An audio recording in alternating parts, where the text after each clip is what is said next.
ایک چیز ہمارے معاشرے میں اور ہمارے نوجوانوں میں اور ہمارے پورے محلوں میں ایک چیز اور عام ہو رہی ہے، اور وہ یہ ہے کہ غیر اللہ کی قسمیں کھائی جا رہی ہے۔ ہمارے گھروں کے اندر بھی، ہمارے بازاروں کے اندر بھی، ہمارے کاروبار کے اندر بھی غیر اللہ کی قسم کہہ کر اس کے اوپر فخر سمجھا جاتا ہے اور اس کو قسم سمجھا جاتا ہے، حالانکہ غیر اللہ کی قسم نہیں ہوتی۔ علماء اکرام نے تو اس کو شرک کہا ہے کہ اگر کوئی آدمی غیر اللہ کا قسم کھائے تو یہ شرک ہے، کیونکہ قسم کا تعلق اللہ کی ذات اور اس کے صفات کے ساتھ ہے، کہ ایک آدمی اللہ کا ذاتی نام لے یا اس کا صفاتی نام لے کر قسم کھائے تو وہ قسم ہے۔ غیر اللہ کے نام کا قسم کھانا شریعت نے اس کی کوئی اجازت نہیں دی۔ آج ہم بڑے فخر محسوس کر رہے ہیں، کوئی کہتے میرے امی کی قسم، کوئی کہتے میرے ابے کی قسم، کوئی کہتے میرے بھائی کی سر کی قسم، کوئی یہاں تک کہتے ہیں کہ آپ کے سر کی قسم، اور کسی سے تھوڑا سا ناراض ہو جائے تو آپ کے سر کی قسم، یہ بات اس طرح ہے، اور وہ اگلا بھی بڑا خوش ہو جاتا ہے کہ اس نے میرے سر کی قسم کہی،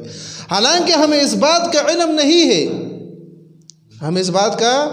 کوئی علم نہیں ہے کہ غیر اللہ کا قسم اٹھانا شریعت نے اس پر کتنی سختی کی ہے، علماء اکرام نے اس پر کیا کچھ لکھا ہے، اور ہم اس کو قسم کھا رہے ہیں، ہم اس کو قسم سمجھ رہے ہیں۔ یہ بالکل غلط ہے، شریعت نے تو اس کا کوئی اجازت نہیں دیا، بلکہ میں آپ کے سامنے امام مسلم رحمہ اللہ نے اپنی کتاب کے اندر ایک حدیث لکھی ہے، وہ آپ کے سامنے نقل کروں گا کہ حضرت عمر رضی اللہ تعالی عنہ نے حضرت اپنے ابا کے سر کی قسم کہی، اپنے ابا کی قسم کہی، تو حضور اقدس صلی اللہ علیہ وسلم نے انتہائی سختی سے روکا، اور اس حدیث کے خود راوی بھی حضرت عمر رضی اللہ تعالیٰ عنہ ہیں، وہ فرما رہے ہیں قال رسول اللہ صلی اللہ علیہ وسلم، رسول اللہ صلی اللہ علیہ وسلم نے فرمایا ان اللہ عز وجل ینہاکم ان تحلفوا بآبائکم، کہ بے شک اللہ تبارک و تعالی روکتا ہے تم لوگوں کو اس بات سے کہ تم اپنے ابے کی قسمیں کھاؤ۔ یہاں پر تو صرف ابا کا ذکر کیا، لیکن مراد اس سے اللہ کے سوا جتنے بھی چیزیں ہیں سب ہے، بات سمجھ میں آ گئی؟ اور حضرت عمر رضی اللہ تعالیٰ عنہ کی تابعداری دیکھو، صحابہ کی تابعداری دیکھو، جب پیغمبر نے یہ بات کہی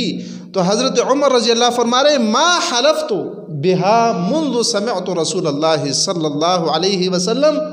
نہا عنہا ذاکرا ولا آثرا، جب سے میں نے رسول اللہ صلی اللہ علیہ وسلم کو یہ سنتے ہوئے میں نے رسول اللہ صلی اللہ علیہ وسلم سے یہ سنا ہے کہ رسول اللہ صلی اللہ علیہ وسلم نے روکا ہے اس بات سے کہ بھئی ابے کی سر کی قسم کھانا منع ہے، اسی طرح غیر اللہ کے سر کی قسم کھانا منع ہے۔ میں نے، حضرت عمر فرما رہے ہیں، میں نے اس کے بعد نہ جان بوجھ کر اس طرح قسم کھائی ہے اور نہ کسی سے نقل کرتے ہوئے یہ قسم کھائی ہے۔ دیکھو یہ صحابہ اکرام رضی اللہ تعالی عنہم کی تابعداری ہے۔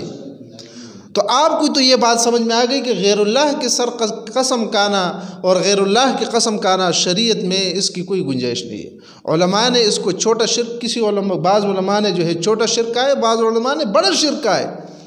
کیونکہ قسم اس ذات کی کہانی چاہیے جو دائم ہو۔ تو میرا ابا اور آپ کا ابا دائم تو نہیں ہے، میری امی اور آپ کی امی دائم تو نہیں ہے، ہمیشہ رہنے والی تو نہیں ہے، پھر ان کو وہ اختیار نہیں ہے کہ ہم قسم ان کے حوالے کریں، بھئی وہ تو خود مخلوق ہے، محبوب تو خود مخلوق ہے، تو اس کے سر کے قسم اٹھانا شریعت میں اس کی کوئی گنجائش نہیں ہے۔ لہٰذا پہلی تو بات یہ ہے کہ قسم زیادہ کھانا یہ مومن کی نشانی نہیں ہے، لیکن بہرحال اگر کوئی مجبوری کی وجہ سے قسم کھاتا ہے تو وہ اللہ کی ذاتی نام سے یا اللہ تبارک و تعالیٰ کے صفاتی نام سے قسمیں کھائے۔ اللہ تعالیٰ ہم سب کو سمجھ عطا فرمائے۔